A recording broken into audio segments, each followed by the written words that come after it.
गुरुपौर्णिमा ही मनवली जाते. याचं कारण काय? तर भारतीय आणि हिंदू धर्मसंस्कृतीमध्ये गुरूंना अनन्य असं साधारण महत्त्व दिलेलं आहे. या गुरूंच्या प्रती आपली संवेदना, आपले आभार हे प्रकट करण्याचा आणि या दिवसाला एका मोठ्या प्रमाणामध्ये उत्सवाच्या रूपात साजऱ्या करण्याच्या गोष्टीलाच आपण गुरुपौर्णिमा म्हणून साजरा करत असतो. आयुष्यामध्ये कोणत्याही गोष्टीला गुरुशिवाय स्थान नसतं. कारण प्रत्येक वेळेस आपण रस्ता चुकतो, आपण रस्ता भटकतो, परंतु योग्य मार्गावर आपल्याला घेऊन जाण्यासाठी आयुष्यामध्ये एका गुरुची आवश्यकता असते आणि त्या गुरुच्या प्रती आपली जी नम्र भावना असते, आपला जो आदर असतो आणि त्या गुरुप्रती जो आपण सत्कार करत असतो, त्या दिवशीची पौर्णिमा जी आपण साजरी करतो, ती गुरुपौर्णिमा म्हणून साजरी करण्यात येते.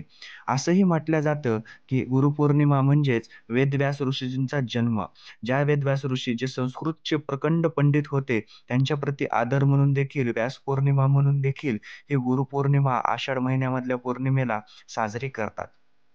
भगवान शिवशंकराने या दिवशी दक्षिणामूर्तींचं रूप घेऊन ब्रह्माजींचे जे 4 मानसपुत्र होते, त्यांना वेदांचं अंतिम ज्ञान सांगितलं गेलं आणि अंतिम ज्ञान त्यांनी वेदांचं दिलं, असं देखील म्हटलं जातं. म्हणून त्यांच्याप्रती देखील आदर म्हणून ही गुरुपौर्णिमा आपण साजरी करतो. प्रत्येक दिवशी आपण हा गुरूचा आदर केलाच पाहिजे, परंतु त्यांच्याप्रती एक संवेदना प्रकट करण्यासाठी किंवा एक आदरभाव उत्पन्न होण्यासाठीचा दिवस म्हणून गुरुपौर्णिमा साजरी केली जाते. आपण आयुष्यामध्ये जगत असताना अनेक निर्णय घेताना चुकतो. किंबहुना काही निर्णय हे असे असतात, की ज्या वेळेला ते निर्णय घेताना आपल्याला मन आणि बुद्धी ह्या दोन्हीचाही उपयोग करावा लागतो आणि त्यावेळेला मात्र आपलं कन्फ्युजन होतं किंवा आपण त्यावेळेला गडबडतो. कारण असे निर्णय घेणं आयुष्यात अनेकदा सोपं नसतं. कारण मन आणि बुद्धी दोन्ही एकाच निर्णयावर येऊन स्थितप्रज्ञ व्हावेत आणि त्या स्थानावरती न राहावं आणि आपण निर्णय घ्यावा असं बहुतांश वेळी होत नाही. म्हणून अशा वेळेला आपल्याला तिसऱ्या माणसाची गरज पडते, जो या दोन्ही विषयात पारंगत असतो किंवा आपल्यापेक्षा ज्ञानी असतो.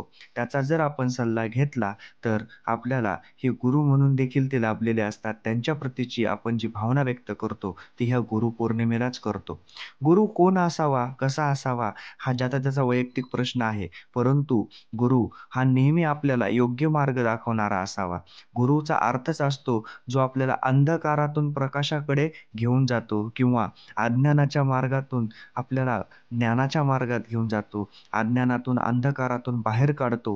हे आयुष्य जगण्यासाठी कशाप्रकारे मदत होईल, हे आपल्याला शिकवतो. आपल्या सत्कर्मालाच नेहमी साथ देतो, दुष्कर्माला प्रखर विरोध करतो.